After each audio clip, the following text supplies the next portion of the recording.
Supposing I'm holding a snake in my hand, you see, and there's no light.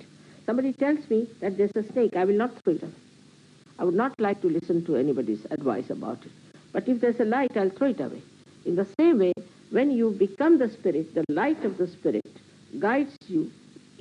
You become your own master. You become your own guru. You don't have to have any guru for that. This piercing of the fontanelle bone by the Kundalini gives you the power of the Spirit. But we'll demonstrate it later, or at least we'll give you a chance to demonstrate later. But you're talking about a physical power, a spirit that comes out of the top of your head. No, it's an energy. An energy, all right. It's an energy which comes out of your fontanelle bone area, touching the Spirit. But the Spirit actually resides in the heart.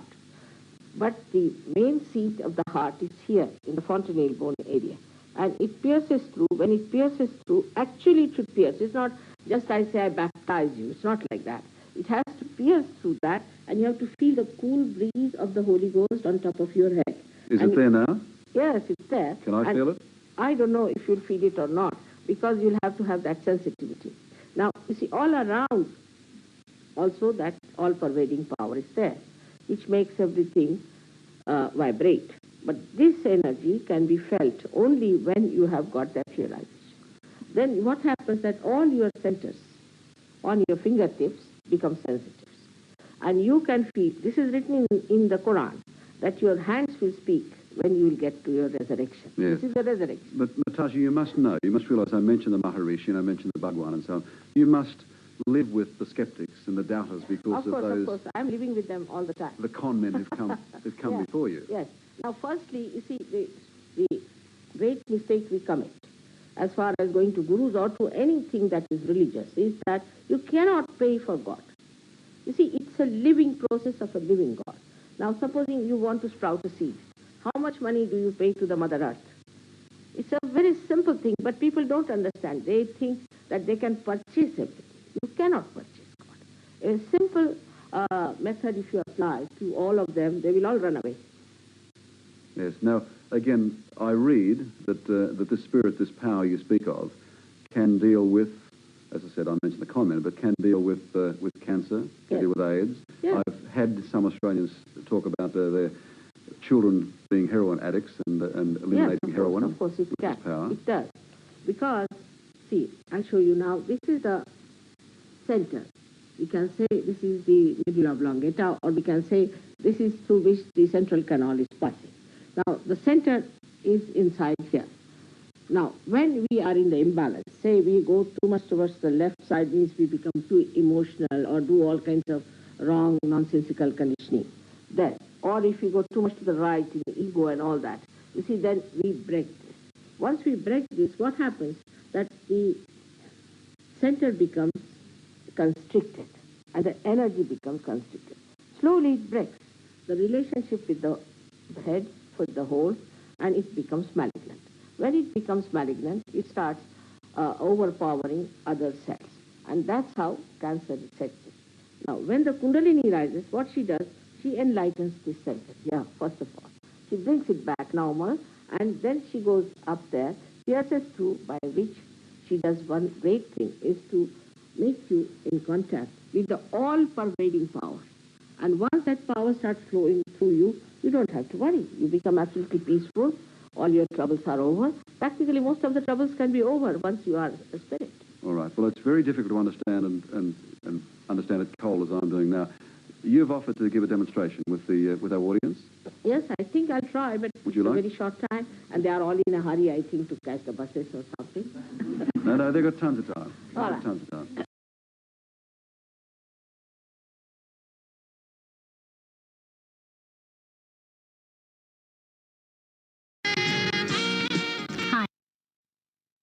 Live. With me today is Shri Mataji.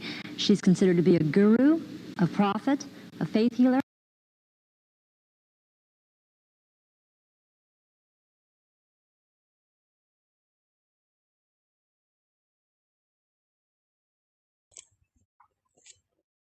Good morning, Jai Shri Mataji.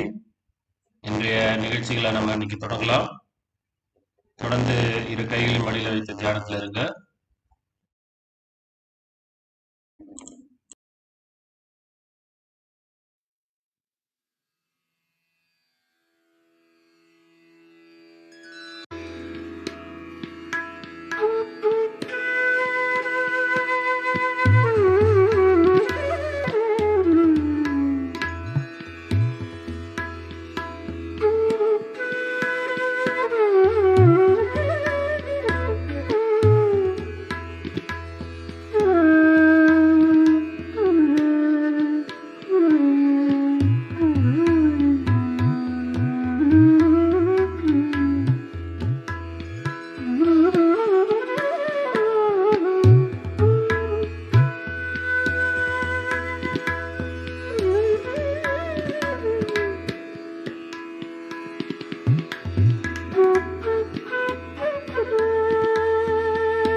அனைவருக்கும் காலை வணக்கம்.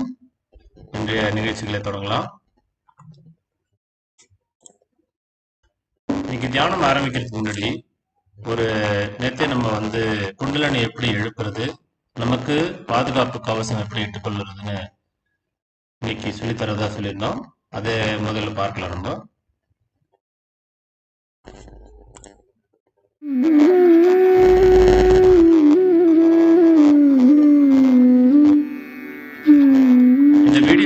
ஸ்ரீ மாதாஜி அவங்க demonstrate பண்றாங்க. நம்முடைய இடது கை நேரா மேல் நோக்கி போகணும், வலது கை அதை சுத்தி வரணும். நம்மளுடைய குண்டலினி எங்க இருக்குன்னு உங்களுக்கு தெரியும். அந்த இடத்துல இருந்து இடது கை ஆரம்பிக்கும், வலது கை அதை 7 முறை சுத்தம். ஏன்னா 7 சக்கரங்கள் நமக்கு இருக்கிறதுனால இதை ஒரு முறை செஞ்சுட்டு 2வது முறை செஞ்சு 3 முறை செய்யணும். இப்ப 2வது முறை செய்யறாங்க. 2வது முறை பண்ணும்போது மேல போயிட்டு ஒரு முடிச்சு மாதிரி போடணும். 3வது முறை பண்ணும்போது 3 முறை முடிச்சு போடுறோம்.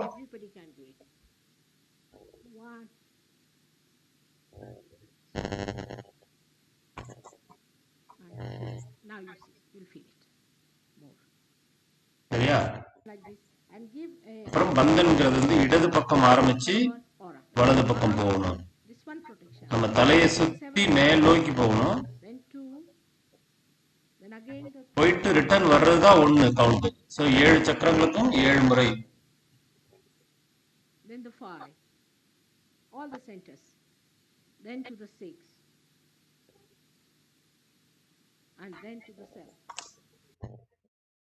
திரும்ப ஒரு தடவை ப்ளே பண்றேன்னா நல்லா கவனம் வச்சுங்க. இடது கை நம்மளுடைய குண்டலினியில் ஆரம்பிச்சு மேல் நோக்கி போயிட்டே இருக்கும். அதை 7 முறை வலது கை சுத்தி வருது. தலைக்கு மேல போனோம்னா தலையை மேல் நோக்கி பார்க்கணும். ஆகாயத்தை நோக்கி பார்த்து 1 முடிச்சு, 2 முடிச்சு, 3 முடிச்சு, 3 நாடிகள். அதனால 3 முறை செய்யறோம். 7 சக்கரங்கள், அதனால 7 முறை வலது கை சுத்துது. அது முடிச்சதுக்கு அப்புறம் இடது பக்கம் ஆரம்பிச்சு வலது பக்கம் ஒரு கவசம். அதே மாதிரி 7 முறை நம்ம செய்யறோம். மெதுவா செய்யணும், வேகமா செய்ய வேண்டிய அவசியம் இல்லை. நீங்க இந்த குண்டலினி எழுப்பும் போது உங்களுடைய உள்ளங்கைகள்லயும் உச்சந்தலையிலையும் இந்த குண்டலினியோட விழிப்புணர்வு உணர ஆரம்பிப்பீங்க. ஒரு நாள்கள்ல சிலருக்கு இன்னைக்கே கூட தெரியலாம். சரிங்களா? சோ மீண்டும் ஒரு முறை பாருங்க.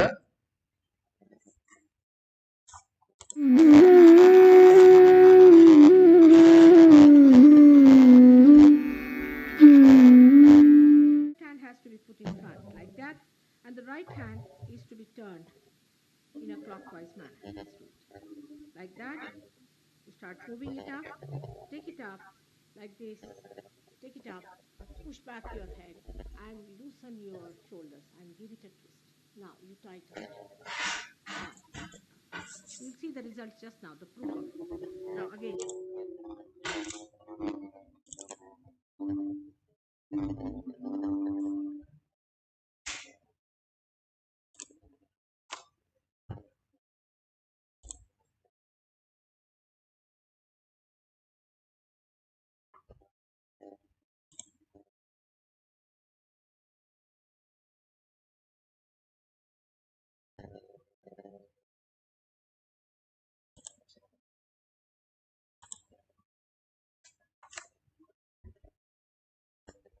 அப்படியே தியானத்தில் இருங்க.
உங்களுடைய இரு கைகளையும் பூமியின் மீது வைத்துக் கொள்ளுங்கள்.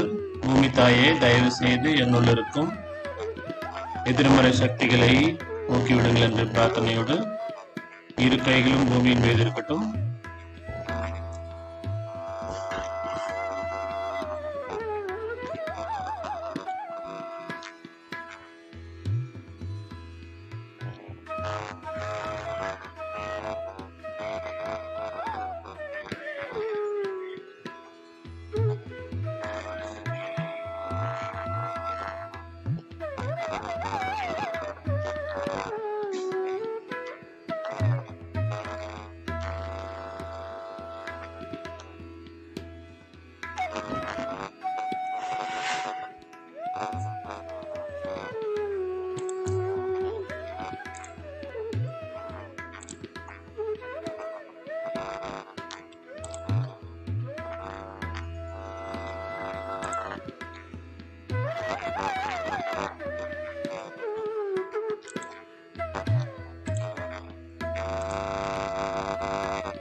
இடது கை மடியில் இருக்கட்டும், வலது கை தொடர்ந்து பூமியில் இருக்கட்டும். நம்முடைய இட நாடியை சுத்திகரிப்போம். தாயே, தயவு செய்து என்னுடைய இட நாடியை சுத்திகரியுங்கள்.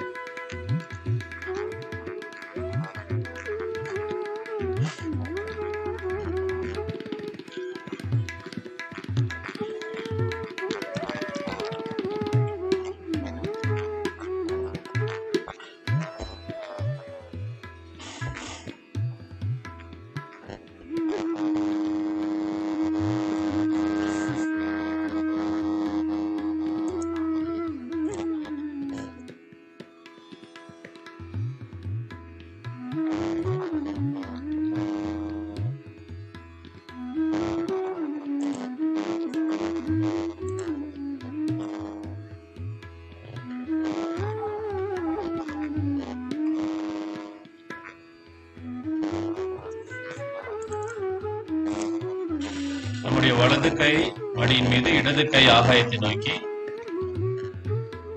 பிங்கள நாடியை சுத்திகரிப்போம்.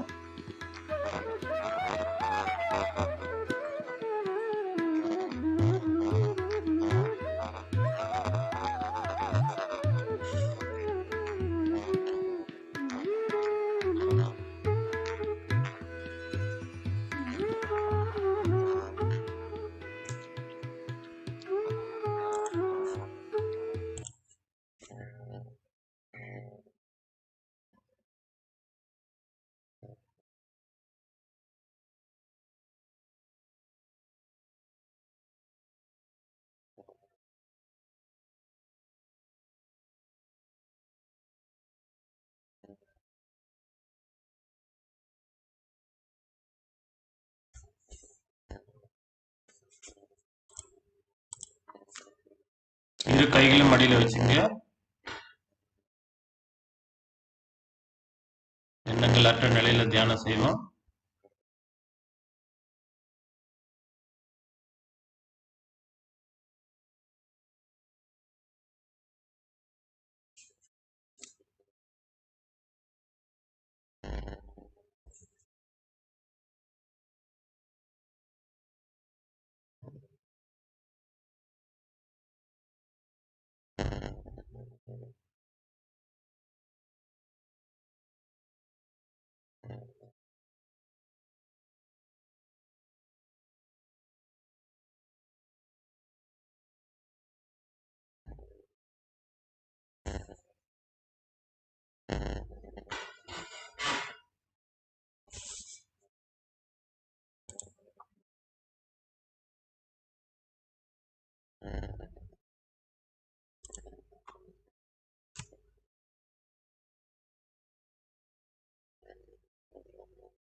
தியானத்தில் இருக்கும்போது ஸ்ரீ மாதாஜியோட ஒரு உரையை கேட்போம். கண்கள் மூடி இருக்கட்டும்.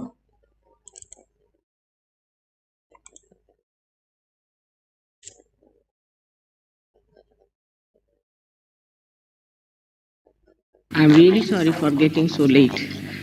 It happens, and whatever happens, one has to accept. That's how the divine works.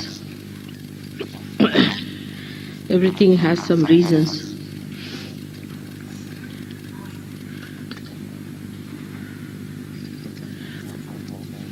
Now, Dev has been able to explain to you what centers we have within ourselves. And he has told you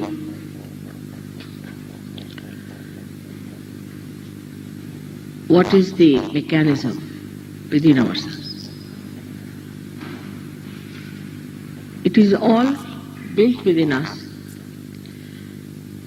during the different periods of our evolution. Every center is built like that.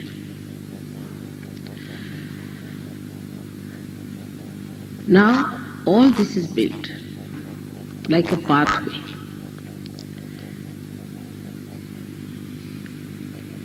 By left and right, you create the central path of your ascent. And when this pure energy of your desire ascends, is awakened, then it pierces through the last center, what we call as Sahasrara, meaning the 1,000-petaled center, which is the brain, we can say, or part of the brain, which covers the limbic area. The spirit is the reflection of God Almighty, and it resides in our heart. When the Kundalini touches the Sahasrara, the seat of the spirit, which is reflected in the heart, gets enlightened. That doesn't mean the spirit gets enlightened, but the attention is like a sari, which is pushed in like this. When it touches, it pierces through, and the spirit in the heart, which has the seat here, starts entering into our central nervous system. So the first feeling you get is a cool breeze on top of your head. That's the first feeling. Second feeling you get is all-pervading power, because now you have entered into the subtle area of your awareness. Human awareness is gross first, but when you touch the spirit, you become thoughtlessly aware, but there is no thought. The grossness goes away because thoughts disappear. And you become subtle. This subtleness gives you certain powers. The first power that you get is that your awareness becomes collectively conscious. That you can feel another person on your fingertips. That means you become absolutely aware. Like I went today to Mexico. I could feel the whole country. I knew about it before, but my attention was not so deeply there. I could feel the whole country has a very bad left side problem.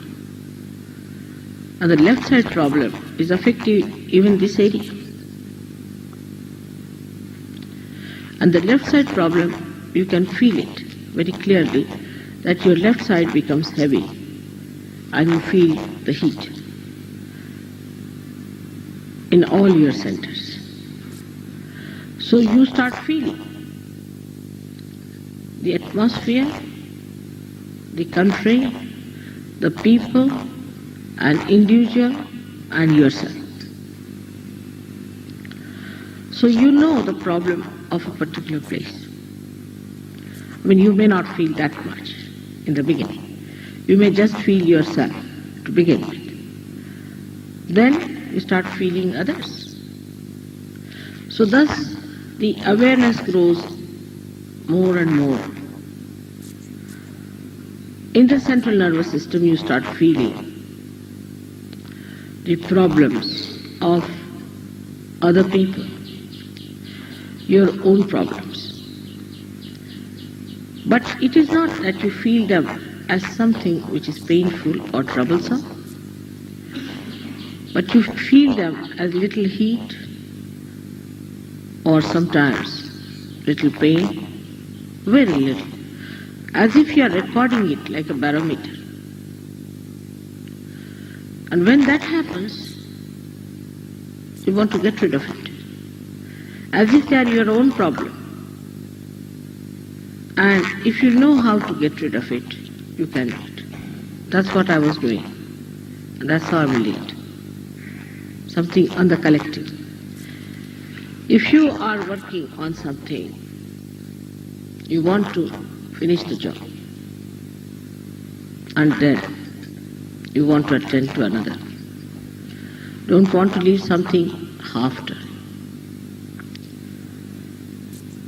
For human beings, it is difficult in the beginning, because from human awareness, you are rising to superhumanness, or you can call it to super awareness, into a subtler awareness.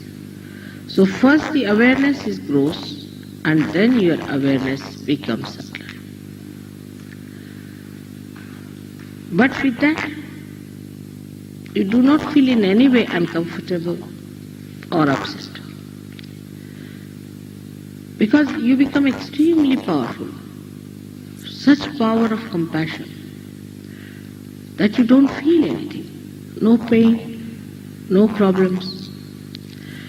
The illusions disappear completely. There's no more illusion in the mind. Like people say that when you face something, you are filled with greed, or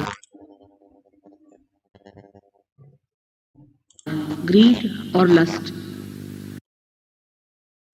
But when your eyes become pure, there is no greed or lust. But what happens?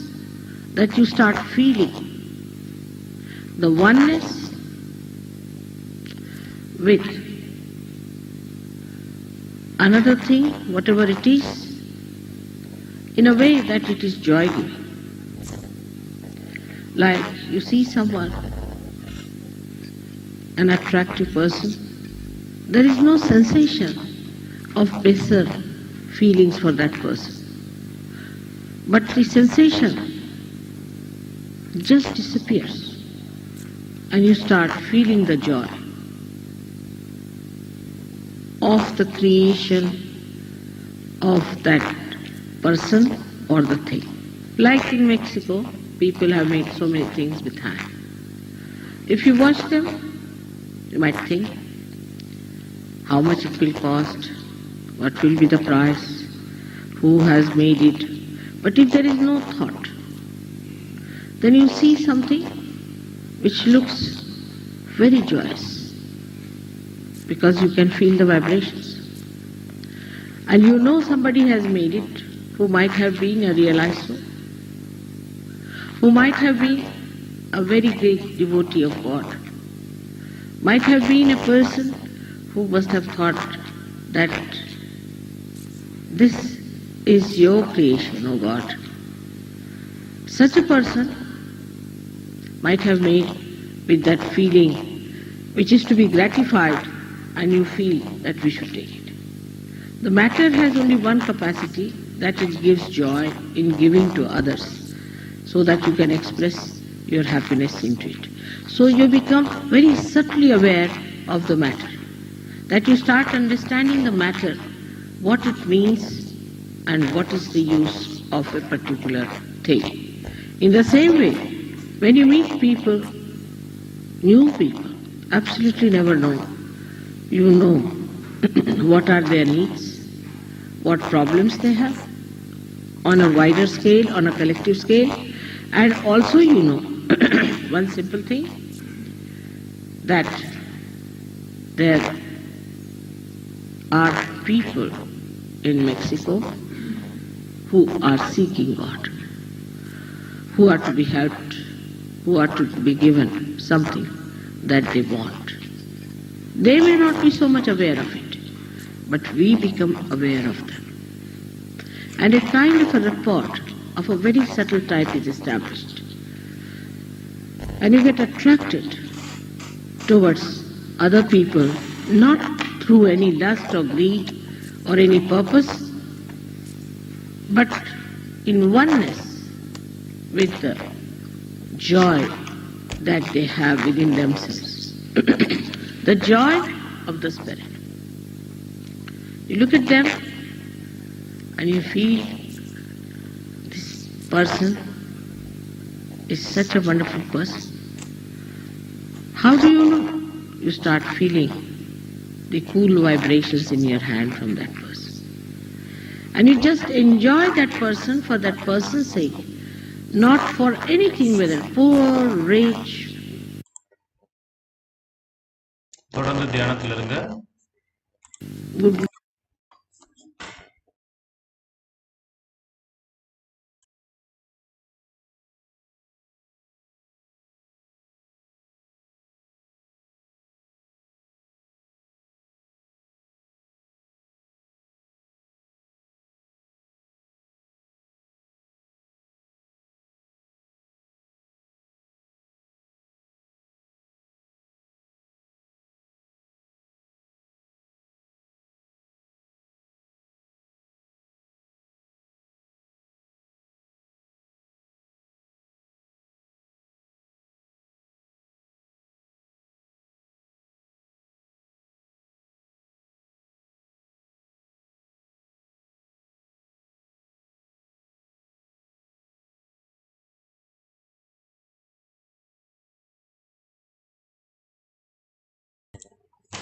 எண்ணங்கள் வந்தா நான் மன்னிக்கிறேன், நான் மன்னிக்கிறேன் என்று சொல்லி வாருங்க.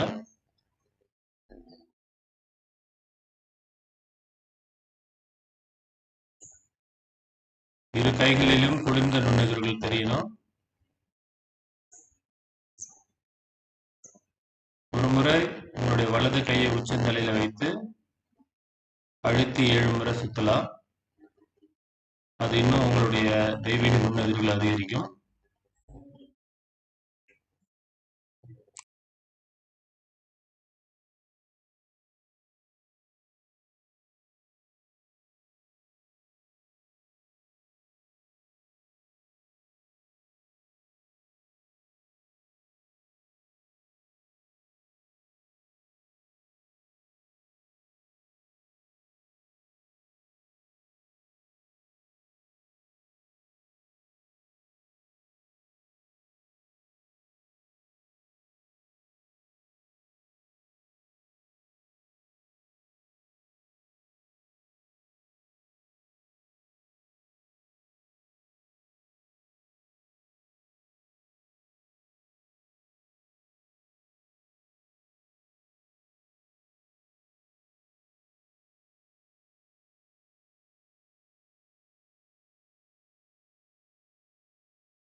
மீண்டும் ஒரு முறை குண்டலினி எழுப்பி நம்ம கவசம் விட்டுக்கொள்ளலாம்.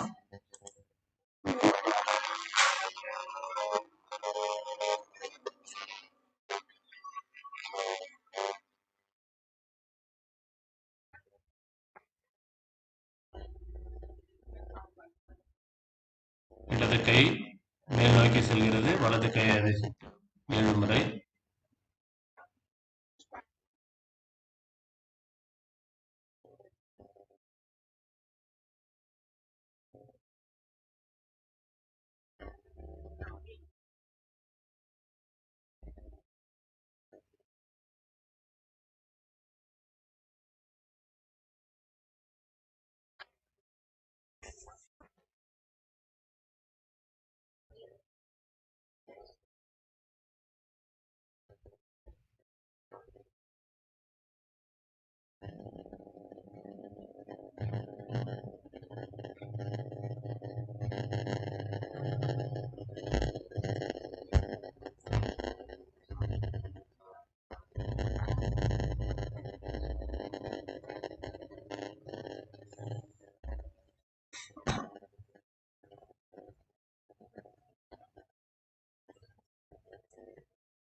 நான் உங்க எல்லாருக்கும் ஒரு வீடியோ அனுப்பிச்சிருந்தேன், இந்த பாதங்களை உப்பு நீர்ல அமிழ்த்துறது.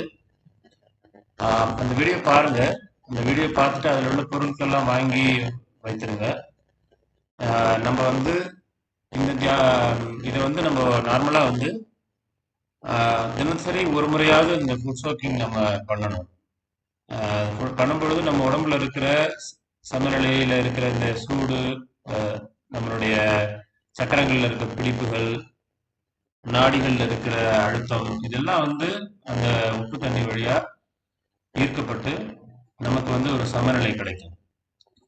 இது தியானத்துல மட்டும் இல்ல, அறிவியல் பூர்வமாகவும் உப்பு தண்ணியில காலை நினைக்கும் பொழுது நமக்குள்ள இருக்கிற டாக்ஸின்ஸ், தேவையில்லாத எதிர்மறைகள்லாம் வந்து அந்த உப்பு நீர் வந்து ஈர்த்து கொள்ளக்கூடிய சக்தி படைத்தது. நீங்க இதை பண்றதுக்கு முன்னாடி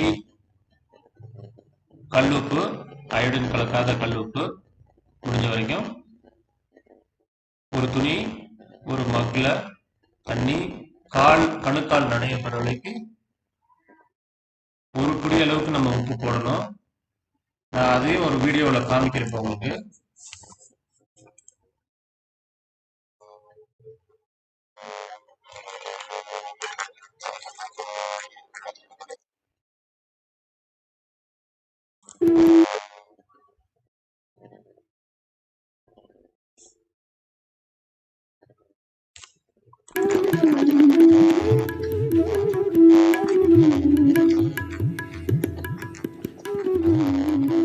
போன்ற ஒரு பிளாஸ்டிக்ல இல்ல அலுமினியத்துல எடுத்துக்கங்க. அலுமினியம் எடுத்தா பெட்டர்.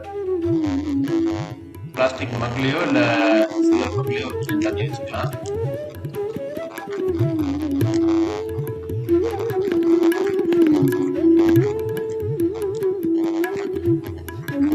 கல்லுப்பு, இது வேற ஊர்ல எடுத்த ஒரு வீடியோ. அதனால அந்த ஊர்ல இந்த மாதிரிலாம் கல்லுப்பு நார்மலா பாக்கெட் உப்பு வாங்கிக்கலாம்.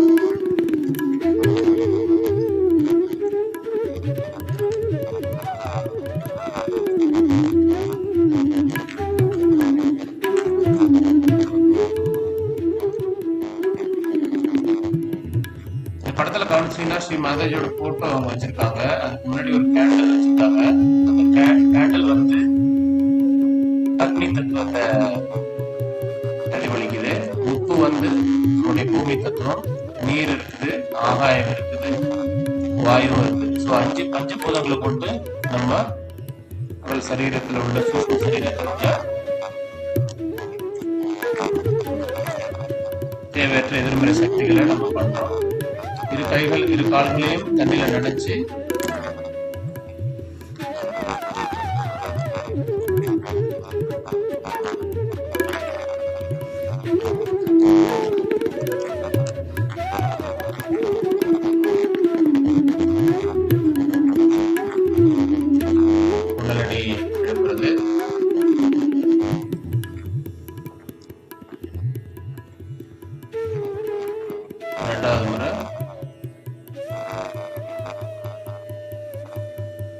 2 முடிச்சு 3வது முறை 3 முடிச்சு.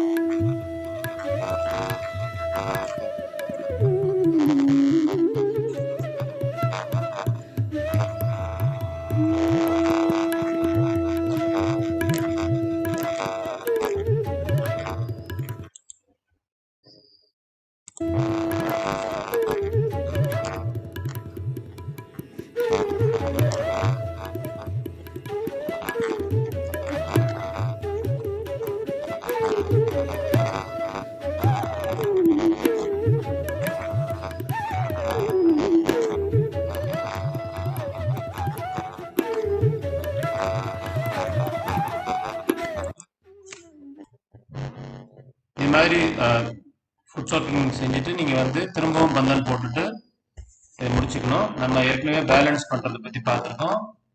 ஃபுட் சோக்கிங் பண்ணும்போது நீங்கள் அந்த பேலன்ஸும் பண்ணிக்கலாம். பூமி நோக்கி இரு கைகளையும், அப்புறம் இடது கை மடியில் வலது கை இடது கை மடியிலையும் வலது கை பூமியை நோக்கி இருப்பதும், வலது கை மடியில் இடது கை ஆகாயத்தை நோக்கி இது உங்களுக்கு தெரியும். அந்த பேலன்ஸ் செஞ்சுட்டு ஒரு 2 மினிட்ஸ் 3 மினிட்ஸ் தியானம் செஞ்சுட்டு நீங்கள் உங்களுடைய குண்டலினியை மறுபடியும் எழுப்பி வந்து நின்றுட்டு கால்களை கழுவி அந்த தண்ணியை டாய்லெட்டில் ஊற்றிடணும். அந்த பாத்திரத்தையே வேற எதுக்கும் நம்ம வந்து பயன்படுத்தக்கூடாது.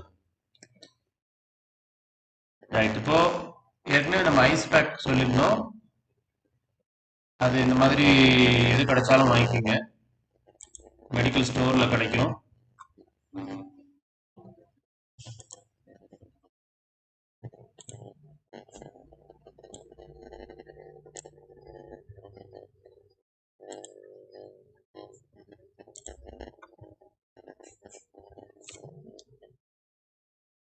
இந்த ஐஸ் பேக் ஃப்ரீஸ் ஆனதுக்கு அப்புறம் நீங்க இத உங்களுடைய வலது பக்கம், அதாவது வலது விழா எலும்பு பக்கத்துல இது வைக்கணும். நான் ஏற்கனவே சொல்லியிருக்கேன், சாப்பிட்றதுக்கு 1 மணி நேரம் அல்லது சாப்பிட்டதுக்கு அப்புறம் 1 மணி நேரத்துக்கு அப்புறம் பண்ணணும். இந்த எல்லா டெக்னிக்கும் பண்ணதுக்கு அப்புறம் தியானம் செய்யணும். தியானம் செஞ்சா மட்டும்தான் இது ஒர்க் அவுட் ஆகும். தியானம் இல்லாம, தியானத்துக்கு நம்ம தயாராகிற முறைகள் தான் இது எல்லாமே. சில பேர்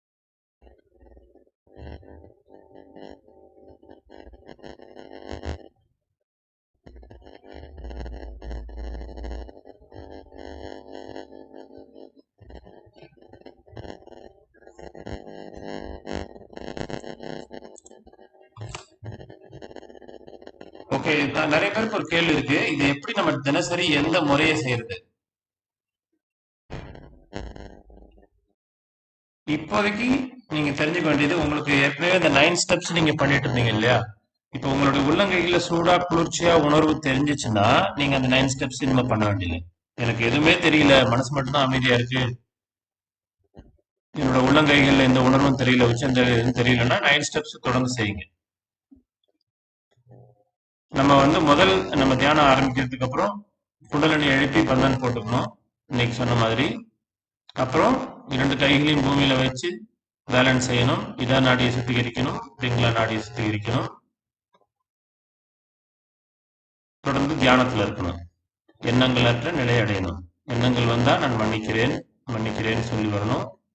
அப்போ மெதுவா உங்களுடைய உள்ளங்கைகள்ல குளிர்ந்த நுண்ணுயிர்கள் அதிகமாகும், உச்சந்தலையில தெரிய ஆரம்பிக்கும்.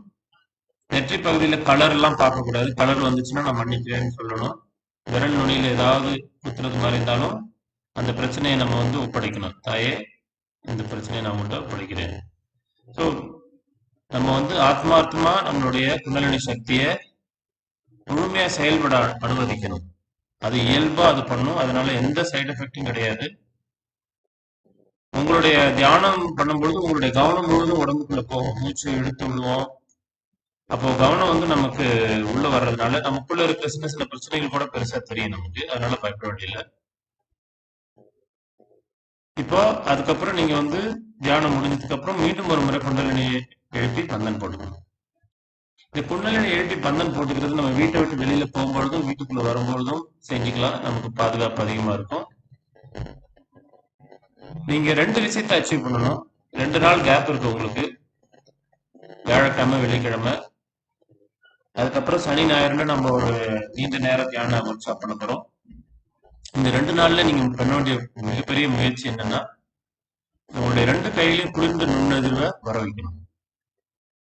அது நீங்க உப்பு தண்ணியில தியானம் செய்தோ இல்ல தியானோட நேரத்தை அதிகரிச்சோ நீங்க உங்களோட குளிர்ந்த நுண்ணதிர்களை வந்து வர வைக்கணும். அது உங்களுடைய சின்சியரிட்டியில உண்மையா நீங்க பண்றதை பொறுத்துதான். அதே மாதிரி எண்ணங்கள் அற்ற நிலைக்கு போகணும். எண்ணங்கள் அதிகமா வந்தா ஐஸ் பேக் யூஸ் பண்ணலாம், இல்ல இடது கைய நம்முடைய விழா எலும்புல வைக்கலாம். கொஞ்ச நேரம் ஆகாயத்தை பார்க்கலாம். ஆகாயத்துல வந்து எதுவுமே இல்லாம பிளாங்கா இருக்கும்போது நம்மளுடைய எண்ணங்கள்லாம் குறையும். உங்க வீட்ல இருந்து கடல் அலைகளை பார்க்க முடிஞ்சுன்னா பாருங்க. வீடியோல பார்க்கறதுல புண்ணியம் கிடையாது. கிரீனா இருக்கிற புல் தரைகளை கொஞ்ச நேரம் பார்த்துட்டே இருக்கலாம். அதனால உங்களுடைய ஆக்னி சக்கரம் வந்து சுத்திகரிக்கப்படும். இந்த ஆக்னி சக்கரத்துல எண்ணங்கள் அதிகமா இருக்கும்போது எண்ணங்கள் அற்ற நிலை நமக்கு அதிகமா கிடைக்காது. அதே மாதிரி நம்மளுடைய எண்ண ஓட்டங்கள் அதிகமா இருக்கும்போது அந்த பிரச்சனைகள் அதிகமா இருக்கும். சமநிலை தியானம் செஞ்சுட்டு எண்ணங்கள் அற்ற விழிப்புணர்வு நிலையை நம்ம அடையணும். இதுதான் முக்கியம்.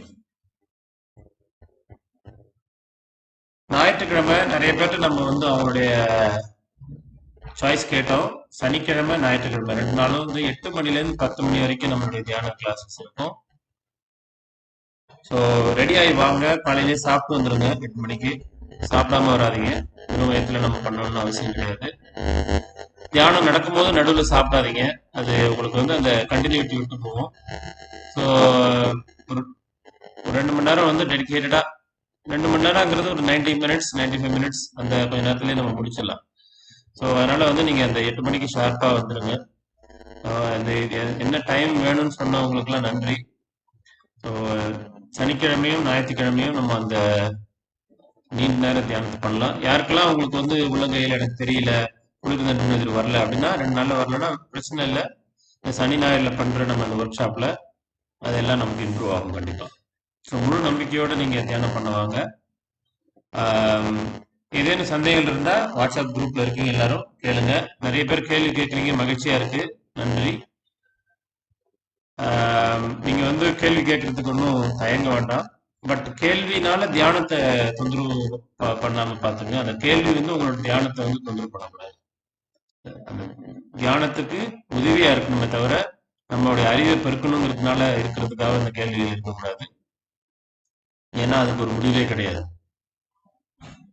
சரி, ஓகே, நம்ம தொடர்ந்து இன்னைக்கு தியானம் பண்ணலாம். நான் மியூசிக் போடுறேன். வாய்ஸ் இன்னைக்கு டிஸ்டர்பா இருக்கிறதுனால மன்னிக்கணும். ஏதோ செட்டிங்ஸ் சேஞ்ச் ஆயிடுச்சுன்னு நினைக்கிறேன் என்னோட சிஸ்டம்ல. நான் மியூசிக் போடுறேன். நீங்க மியூசிக்ல மெடிடேட் பண்ணுங்க. வேற ஏதாவது கேள்விகள் இருந்தா நீங்க சாட்லயோ இல்ல வாட்ஸ்அப் குரூப்லயோ கேளுங்க. நன்றி.